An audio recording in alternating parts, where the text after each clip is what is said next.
요셉이 웁니다. 형들이 20년 전에 있었던 그 사건을 여전히 생생하게 기억하고 있다고 하는 사실을 알게 되면서 울컥했어요. 그리고 형들이 현재 자기들이 겪고 있는 황당함을 20년 전에 있었던 그 사건, 자기들이 행했던 그 사악함과 이 사건을 연결하고 있다는 사실을 확인하면서 현재 당하는 자기들의 곤란함이 바로 그 사건의 대가라고 해석하면서 자책하는 모습을 볼 때 요셉의 눈에서 눈물이 쏟아졌습니다. 24절 같이 읽겠습니다. 24절 시작. 요셉이 그들을 떠나가서 울고 다시 돌아와서 그들과 말하다가 그들 중에서 시므온을 끌어내어 그들의 눈 앞에서 결박하고. 여러분, 형들이 이제 자성하고 자책하고 있는 중인데, 이 자성과 자책이라고 하는 것은 과하면 사실 위험할 수 있잖아요. 근데 과하지만 않다면 새로운 날을 위한 매우 자연스럽고 마땅한 첫걸음이라고 할 수가 있겠습니다. 그러니까 이 자성 혹은 자책이라고 하는 것은 적절하게 발휘가 되면 내 자신의 누추함과 연약함을 시인하는 강함이죠. 그래서 내 자신의 연약함을 시인하는 건 얼마나 강한 것입니까? 동시에 상대방의 강렬한 분노를 부드럽게 하는 약함, 이게 자성과 자책이라고 할 수가 있겠어요. 그렇지만 요셉과 형들 사이에서 화해가 이제 완성을 향해서 가려면 좀 더 갈 길이 남아 있었습니다. 요셉으로서는 좀 한 시간이라도 빨리 자기의 정체를 밝히고 형들과 극적인 상봉을 하고 싶은 마음도 있었을지 모르겠지만 먼저 밟아야 되는 단계가 있어요. 먼저 형들이 팔아버린 동생 곧 요셉을 더 이상 증오하고 있지 않다고 하는 사실이 확인될 필요가 있겠죠.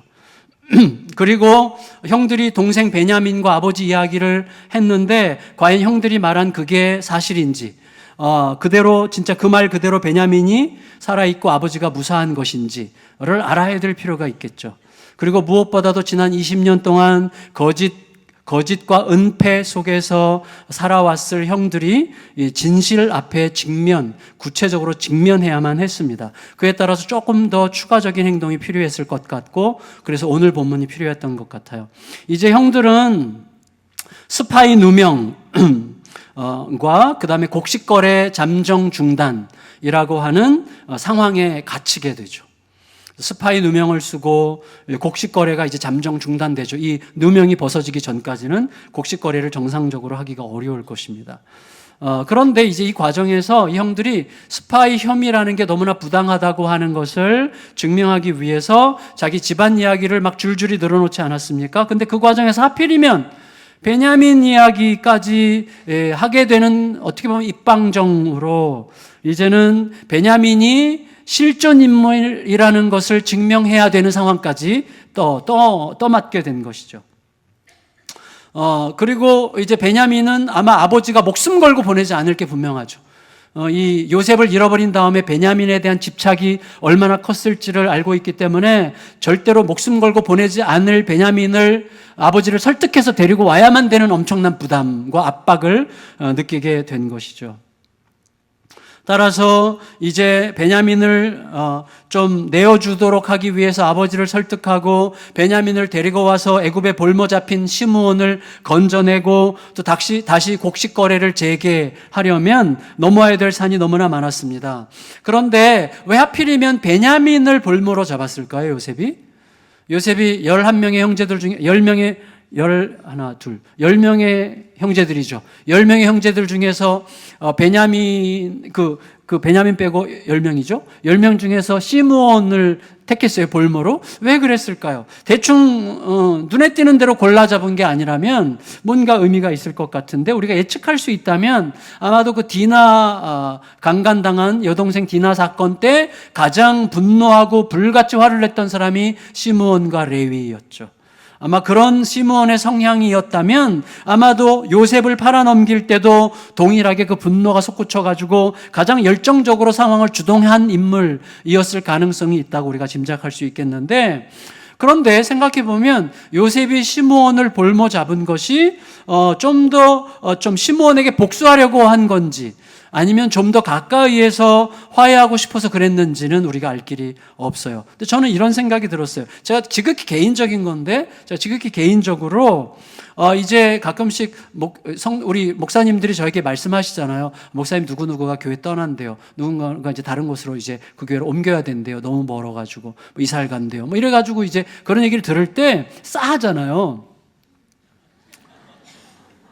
진짜 싸합니다. 굉장히. 그래서 제가 떠남의 고통을 정말 자주 느끼는데, 정말 누군가 떠난다고 할 때 싸할 때마다 느끼는 게, 저도 떠나온 사람이잖아요.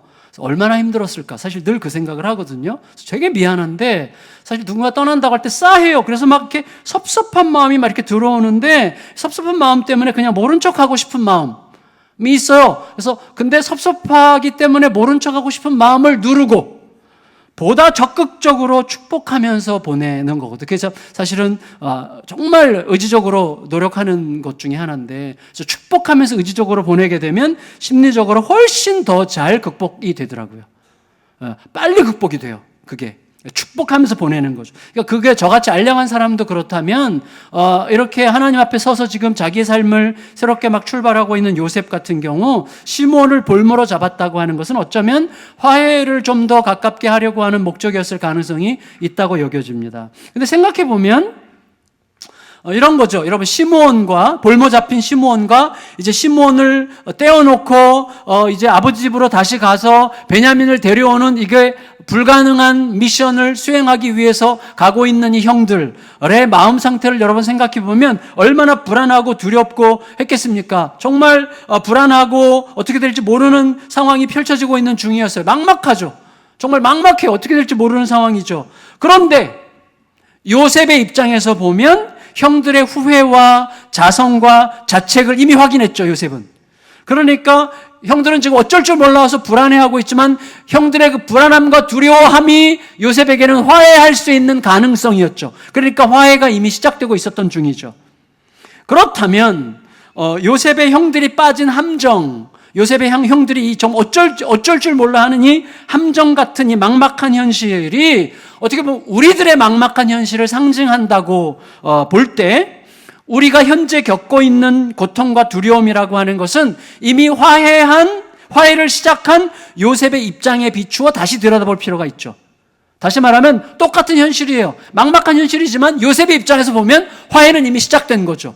그러니까 우리의 지금 막막한 현실을, 그 형들의 현실이 오늘 우리들의 막막한 현실을 상징하는 거라면 우리도 오늘 요셉의 시선을 끌어와서 오늘 우리의 현실을 바라볼 수 있는 눈을 키워가는 거, 이게 신앙이죠. 이게 신앙생활 하는 거거든요.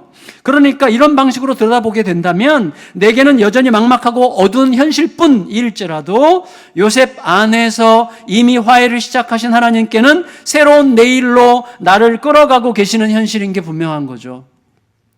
따라서 하나님의 시선으로 무장된 예수님의 십자가와 부활의 승리가 나의 막막하고 두려운 현실 속으로 파고들도록 우리들의 비좁아진 마음을 계속 여는 게 너무나 중요합니다. 여러분, 노예로 팔리는 과정에서 요셉에게 반드시 트라우마가 생겼을 거예요. 요셉은 통뼈가 아니잖아요. 트라우마가 생겼을 거예요. 형들의 그 우악스러운 손길과 공포스러운 얼굴들이 요셉의 존재 어딘가에 새겨지는 트라우마가 되었겠죠. 하지만 여러분, 요셉이 지금 은혜를 입고 있어요. 어떤 은혜죠? 형들이 자기들끼리 막 두려움 속에서 막 수덕수덕 주고받는 형들의 대화를 들으면서 형들이 사악한 악마가 아니라 지극히 연약한 죄인이라고 하는 사실을 확인하는 게 은혜죠. 제가 정말 큰 은혜를 받고 있는 것 중에 하나가 뭐냐면, 제가 젊을 때, 어릴 때 정말 막 내가 범접할 수 없을 것 같았던 막 하늘같이 보였던 분들이 가까이 교제하다 보니까 별거 아니라는 것을 깨닫는 이 엄청난 은혜. 이거 진짜 엄청난 은혜예요. 예, 그러니까 혹시라도 저를, 그럴 사람 별로 없겠죠. 혹시라도 제가 너무 어렵게 느끼는 분들은 빨리 제가 얼마나 별볼일 없는 사람인지를 빨리빨리 파악하시기를 축원하옵나이다. 그게 사실 엄청난 은혜거든요. 그게 은혜예요, 여러분. 그래서 가장 초라하고 보잘것없는 존재 안에서도 하나님의 영광스러운 얼굴을 볼 줄 알고, 가장 두렵고 무서운 존재 안에서도 초라한 죄인을 볼 수 있는 것이 하나님의 시선을 얻는 위대한 축복이죠. 요셉이 형들이 트라우마가 있어서 형들이 보면 막 무섭게 그지없었는데 사실은 아니죠. 형들이 초라한 죄인에 불과하다는 사실을 깨닫는 은혜를 지금 받고 있는 중이란 말이죠. 그러니까 요셉은 솟구치는 용기로 화해의 첫걸음이 시작되는 것을 알게 됐을 거예요. 하지만 여러분, 우리가 구분해야 됩니다. 어떤 과거의 어두운 사건을 기억하는 것과 그 사건에 대해서 자책하는 것이 이쪽에 있다면 사실은 사건의 진실에 직면하고 그 사건의 진실을 새로운 눈으로 해석하는 것은 다른 문제예요. 그래서 사건을 기억하고 거기에 대해서 자책하는 것이 어디까지 가야 돼요? 그 사건에 내가 정직하게 직면하고 제대로 해석하는 자리까지 가야 되는데, 그러기 위해서는 아직 더 가야 되는 과정이 많이 남아 있는 거예요. 더구나 우리가 우리 자신을 알잖아요. 사람은 위태로운 압박 안에서는 목숨 걸고 했던 말과 행동을 위태로운 밖에서는 즉시 뒤집을 수 있는 존재잖아요. 요셉은 보디발의 아내를 통해서 또 술 맡은 관원장의 망각을 통해서 그걸 뼈저리게 경험했죠. 때문에 형들을 의심했다기보다는 형들에게 그들이 압박 중에 내뱉었던 그 말을 행동으로 입증할 수 있는 기회를 형들에게 줌으로써 형들 상황을 좀 더 끌어가서 형들을 조금 더 흔들 필요가 있다는 것을 느꼈던 것 같아요. 그걸 이제 생각하려고 하는데 25절 읽어보겠습니다.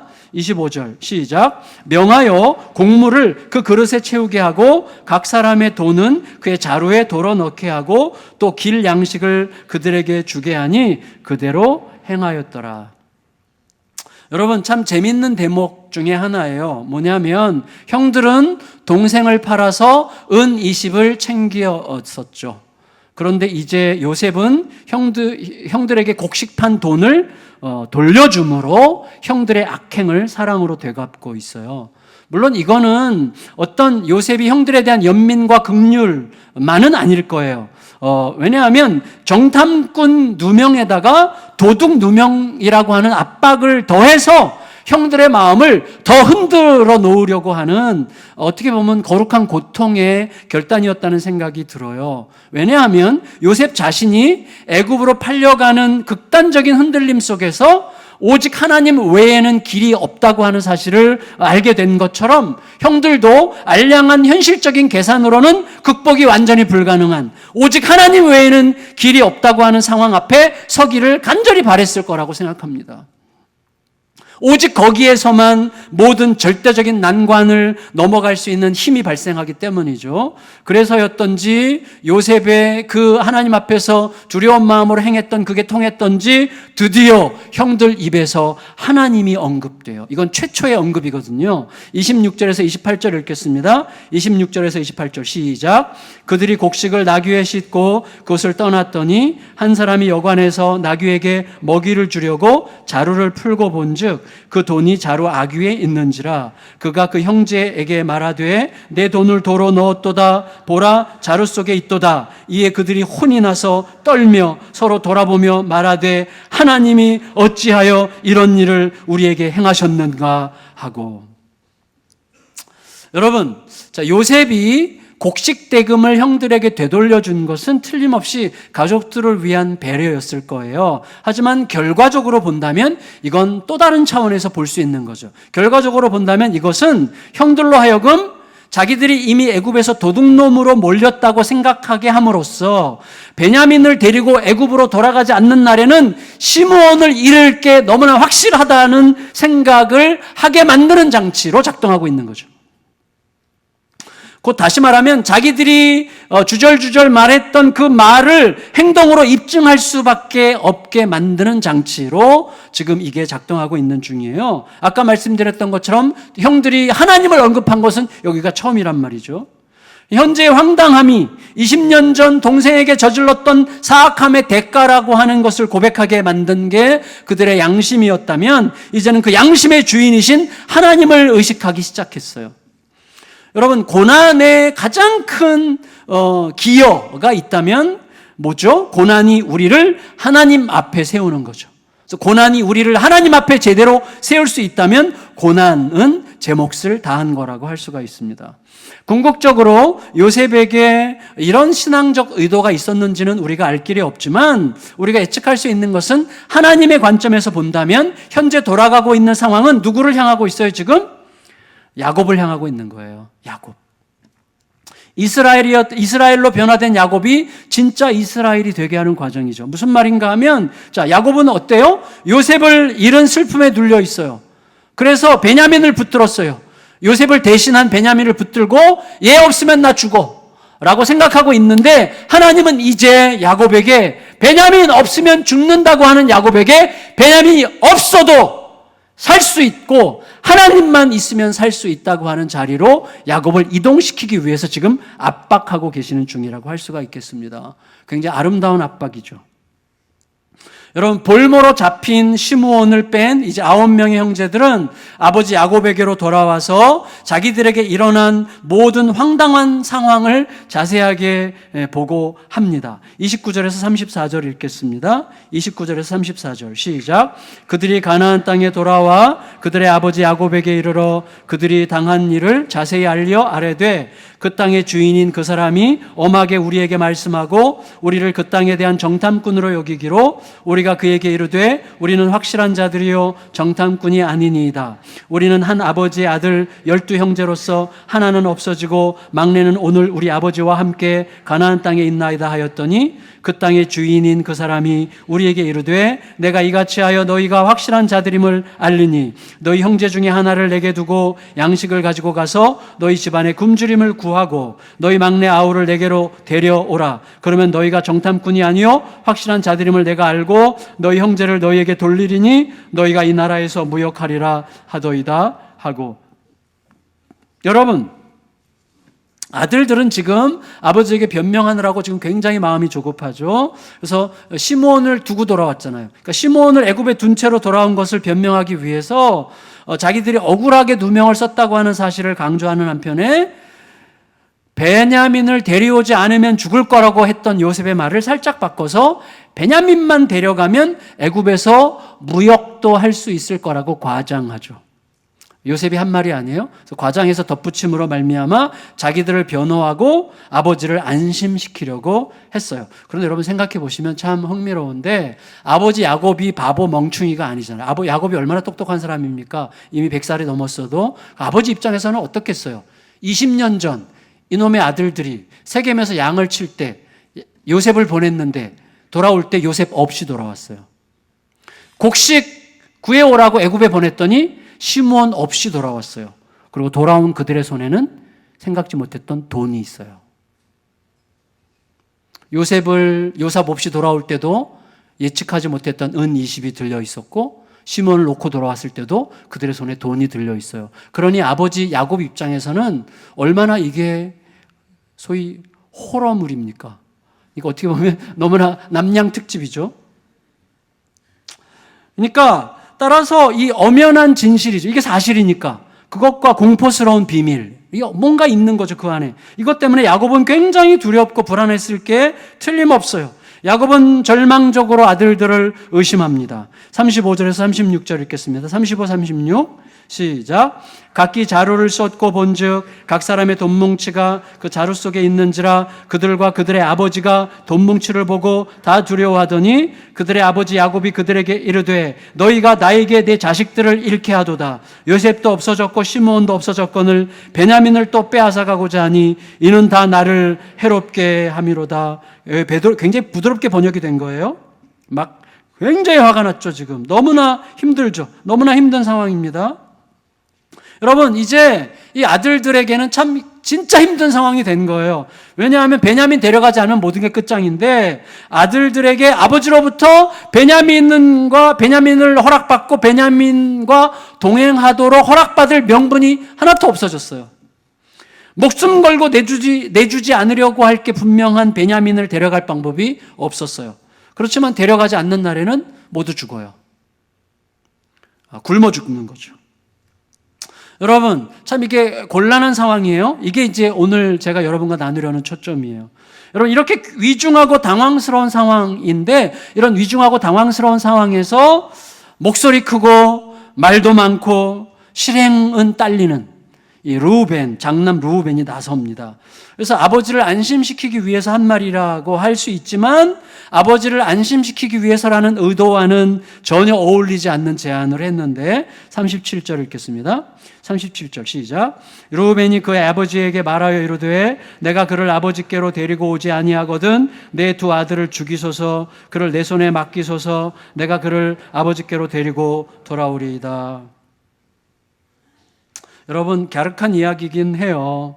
이게 이 르우벤의 말이 뭐예요? 아버지 베냐민 제가 애굽으로 데려가게 해주세요. 제가 베냐민 애굽으로 데려가서 애굽 총리한테 우리의 진정성을 확인시키겠습니다. 그러고 나면 시몬을 데려올 수 있어요. 제가 베냐민과 시몬을 완전히 안전하게 데리고 올 테니까 믿어주세요. 그런데 만일에 내가 실패하면 내 두 아들을 죽이세요. 이렇게 얘기를 했어요. 굉장히 거창하고 황당한 장담인데 여러분 자기로서는 아버지를 확신시키기 위해서 엄청난 베팅을 지금 한 거지만 결과적으로 이 말은 뭐예요? 아버지의 두 아들을 잃게 되신다면 거기에 보태서 두 손주를 더 잃으셔도 괜찮습니다. 이런 말이죠. 그러니까 이게 말이 안 되는 제안을 한 거예요. 그러니까 르우벤의 이 말은 너무나 즉흥적이고 심지어 잔인해 보이기까지 해서 아버지에게 조금의 위로나 격려가 되지 못했습니다. 38절 읽겠습니다. 38절 시작. 야곱이 이르되 내 아들은 너희와 함께 내려가지 못하리니 그의 형은 죽고 그만 남았음이라. 만일 너희가 가는 길에서 재난이 그에게 미치면 너희가 내 흰머리를 슬퍼하며 수올로 내려가게 함이 되리라. 나를 죽일 것이다. 그 슬픈 소식이. 베냐민을 잃고는 내가 못 산다. 이렇게 얘기를 했습니다. 자, 그러면 이제부터 되게 흥미롭다고 생각이 되는데 여러분 야곱 입장에서 두 손주를 죽임으로 두 아들을 잃는 고통을 상쇄한다고 하는 것은 성립되지 않는 논리예요. 그럼 말이 안 되는 거죠. 그런데 성경이 르우벤의 이런 무리한 제안을 굳이 소개하는 이유가 뭘까요? 알 수 없어요. 하지만 일단 하나님께 묻지 않은 채 단지 자기 입지, 자기 체면을 세우려고 하는 충동으로 쏟아내는 우리들의 영양가 없는 허세와 장담을 고발하는 효과는 분명히 있습니다. 왜냐하면 여러분은 어떨지 모르겠지만 저는 찔렸어요. 저같이 충동적인 사람은 상당히 찔리는 대목이에요.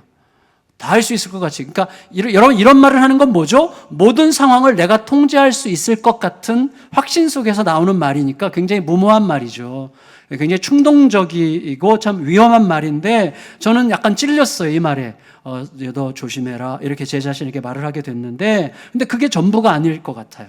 그게 전부는 아닐 거예요. 오직 그것을 위해서 이 본문을 여기다 기록했다고 말하기는 쉽지 않을 것 같고 저는 이렇게 보고 싶습니다. 뭐냐면 어쩌면 이 부분, 르우벤의 이 부분은 어느새 형들의 마음속으로 형제를 위한 희생이라고 하는 주제가 들어가기 시작했다는 감동적인 사실을 슬쩍 보여주려는 의도가 있는 거라고 생각이 됩니다.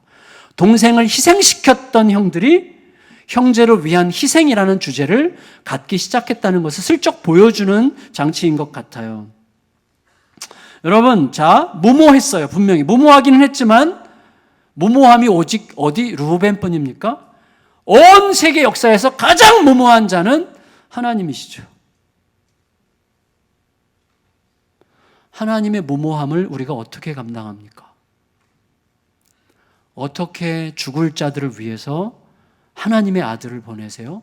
너무나 무모한 짓이에요. 너무나 무모한 사랑이죠. 우리가 무모함에 대해서 지나치게 진저리를 칠 필요가 없어요. 하나님이 무모하시고 우리는 그 무모한 사랑 덕분에 오늘 무모하게도 이 자리에 있잖아요. 어떻게 살았는지를 우리가 아는데 그게 우리가 이 자리에 있는 유일한 이유죠. 하나님의 무모한 은혜.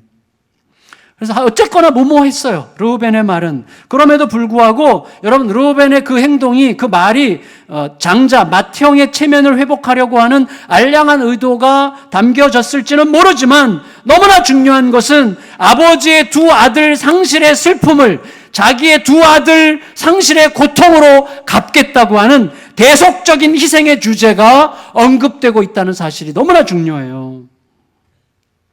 왜냐하면 지금 보세요. 아버지 야곱은 나머지 10아들이 다 죽어도 베냐민은 안 돼. 지금 이렇게 얘기하고 있는 거예요. 남은 10아들 모두가 죽더라도 베냐민 하나만큼은 내가 절대로 이룰 수 없어라고 고집하고 있지만, 오히려 르우벤은 모두를 살리기 위해서라면 르우벤의 아들이 넷이에요. 내 아들 중에서 둘을 잃어도 상관없습니다라고 말하고 있는 중이죠.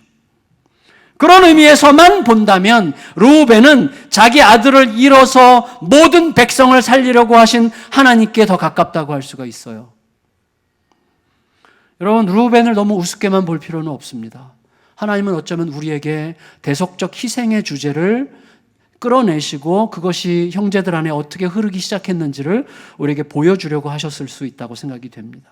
어쨌거나 동생 요셉을 희생시켰던 형들 안에 내가 희생하겠다는 마음이 시작되고 있었고, 다음 장에 가면 이 희생의 스토리가 더 발전하기 시작합니다. 자, 여러분, 이제 공이 야곱에게로 넘어왔어요. 야곱이 어떻게 하느냐가 중요해요. 자, 이제부터 결론인데 너무나 중요한 결론이라고 생각이 됩니다. 여러분, 보세요. 야곱은 베냐민마저 내놓고서는 결코 살지 못할 거라고 확신했습니다.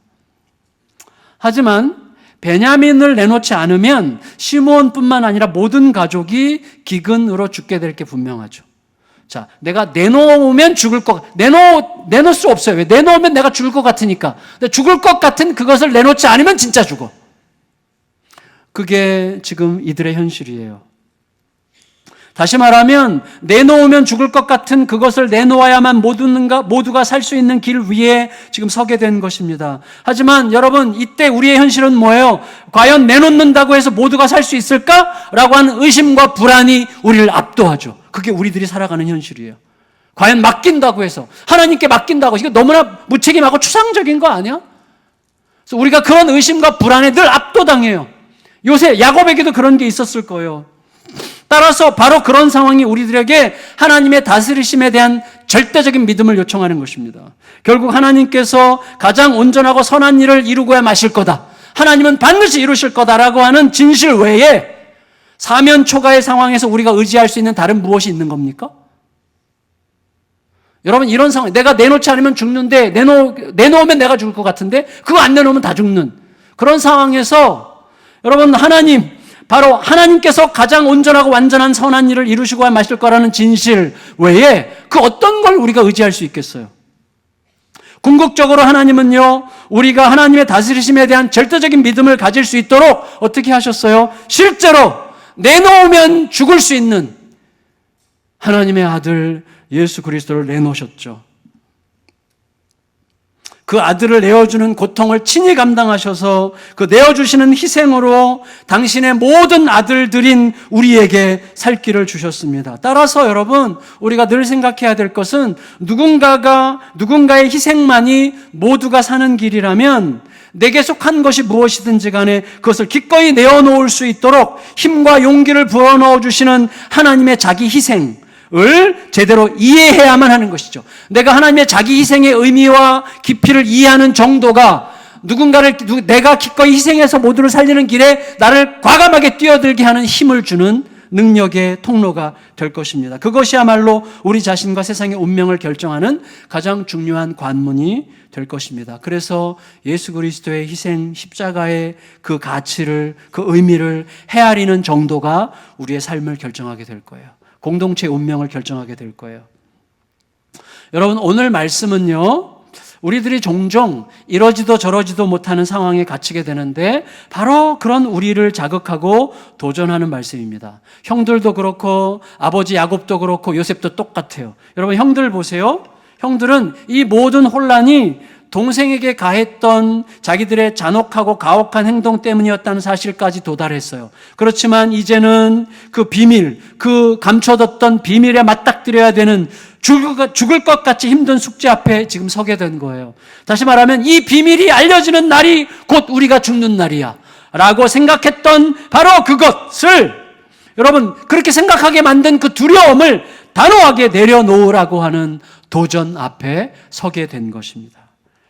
아버지 야곱은 요셉과 시므온을 잃은 상황에서 이제 베냐민마저 잃는다면 내가 어떻게 살겠어? 결코 살 수 없을 거라고 생각하는, 그리고 그런 생각을 확신시키는 절망적인 두려움을 기꺼이 내려놓으라는 도전을 받고 있는 중이죠.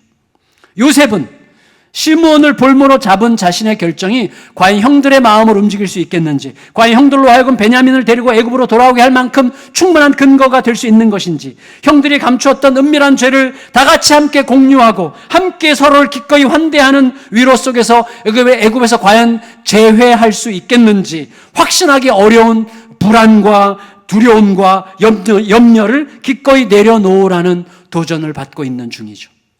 형들도 아버지 야곱도 요셉도 다 마찬가지로 예외 없이 베델의 하나님 앞에 모든 것을 내려놓으라는 믿음을 요청받고 있고, 그 요청은 오늘 우리를 향하고 있습니다. 너의 그 두려움, 너의 그 불안, 너의 그 염려, 그거 내려놓으면, 그거 너가 하나님께 맡기면 이제 끝장날 것 같이 생각되는 그거 내려놓으라고 하나님께서 우리에게 도전하고 계시는 것이죠. 따라서 오늘 말씀은 우리에게 내가 무엇을 잃거나 무엇이 없으면 죽을 것 같이 생각되는 바로 그것을 내려놓고 잃어야만 살 수 있는 삶의 진실, 예수께서 가르쳐 주신 삶의 진실이죠. 동시에 내려놓으면 죽을 것 같은 그것을 기꺼이 내려놓지 못하기 때문에 죽게 되는 삶의 역설에 직면하도록 도전하고 있습니다. 저 같은 경우 생각해 봤어요. 나에게는 그런 게 뭘까? 제 삶을 쭉 돌아보니까 정말 미안해. 다 내 잘못이야. 요새는 그 말을 좀 쉽게 하는 편인데 너무 쉽게 하면 또 그게 문제죠. 근데 어쨌거나 정말 미안했다고 말하면, 전적으로 내 잘못이라고 말하면, 내가 이 정도밖에 못 되는 존재라고 완전히 인정하면 내 인생, 내 커리어가 끝장날 것 같고 내 존재가 활기찬 삶의 대열에서 이탈할 것 같은 두려움에 종종 빠졌던 기억이 저에게 있습니다. 내가 붙든 그것을 내려놓으면 나는 절대적으로 외로워져서 두려워서 불안해서 결코 살 수 없을 것 같다고 우리는 느끼게 됩니다. 그때 어떻게 해야 되죠? 일단 몇 가지를 기억해야 되는데, 첫째, 우리가 알아요. 무엇보다도 그렇게 해도 절대 끝장나지 않고 절대 죽지 않는다는 사실을 기억하는 게 중요합니다. 절대 끝장나지 않아요. 내가 끝장내지 않는 한 절대 끝장나지 않습니다. 절대 죽지 않습니다. 아멘? 진짜예요. 네, 우리가 알죠. 아는데 잘 안 되는 거죠. 여러분, 그렇게 하면 죽을 것 같이 생각하게 만드는 그것이 바로 내가 섬기는 은밀한 우상이라고 하는 사실을 아는 게 중요해요. 그게 우상이에요. 그거를 내려놓지 않으면 죽을 것 같게 느끼게 하는 그게 우상이에요. 그거 내려놔도 안 죽거든요. 그러니까 내가 그거 내려놓으면 죽을 것 같이 느끼기 때문에 하나님이 못 붙드는 거예요. 하나님 붙들고 가는 거죠. 과감하게. 하나님은 그것을 아시기 때문에 우리가 그것을 기꺼이 내려놓아야만 그 진실로 그것을 얻어서 살 수 있다고 하는 사실을 너무나 잘 알고 계시기 때문에 우리들을 지속적으로 자극하시고 도전하셔서 내려놔도 돼, 괜찮아, 내가 여기 있잖아, 이렇게 계속 말씀하시잖아요. 하지만 우리들은요, 그 우리가 은밀하게 붙들고 있는 그 우상을 가리고도 남을 만한 숱한 옷자락들을 준비한단 말이죠. 유명세, 명망 있어 보이는 사람들 사이에 끼이는 어떤 안도감, 내가 뭐나 된 것 같은 어떤 안정감, 자기가 가졌다고 확신하는 어떤 힘에 대한 과시, 안정적인 현실의 확보라고 하는 이런 다양한 옷자락들을 준비해가지고 자신의 두려움과 불안을 가리려고 한단 말이죠. 그러니까 수술이 필요한 치명적인 상처를 두터운 붕대로 가리려고 하는 아주 큰 미련함이죠. 우리가 알면서도 그 길에 계속 간단 말이죠. 그러니까 우리가 어떻게 해야 되겠습니까? 하나님의 도전을 받아들여야죠. 여러분 보세요. 말씀을 마치겠는데 결국 하나님께서는 기근의 고통, 그리고 애굽 총리가 씌운 난데없는 스파이 누명의 고통, 곡식 자루에 담긴 곡식 대금으로 인해 생긴 도둑놈으로 누명 쓴 고통, 볼모 잡힌 형제를 두고 온 양심이 가책받는 고통, 아버지가 목숨 걸고 보낼 수 없다고 버티는 아들을 데려가지 않으면 다 죽게 된 이 사면초가의 고통, 이 모든 고통들을 다 모아서 이것들이 협력해서 지난 20년 동안 꽁꽁 감춰뒀던 진실을 두드려 그 앞에 서게 하시고 그 진실의 현실을 통과하게 하시는 것이죠. 그리고 그 진실에 제대로 서는 것을 통해서 진정한 회복을 이루려고 하시는 것입니다. 진짜 출발을 하려고 하시는 것이죠.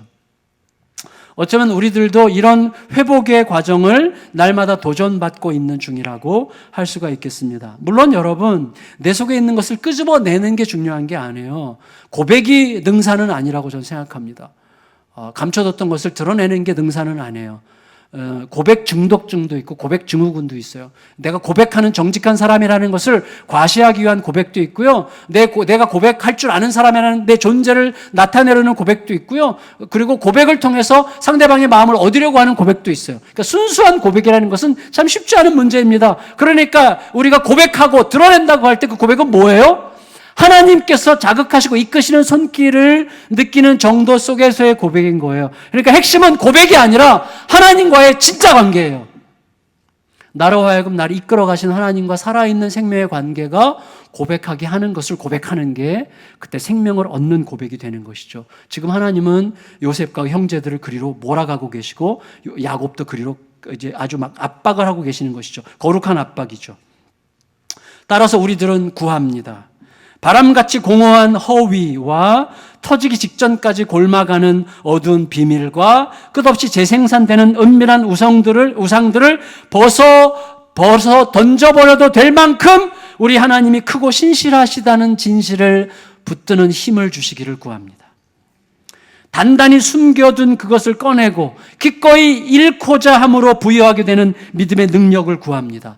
여러분, 우리 하나님은요, 우리가 얼마든지 그렇게 해도 될 만큼 신실하고 넉넉하고 부여하신 하나님이시죠.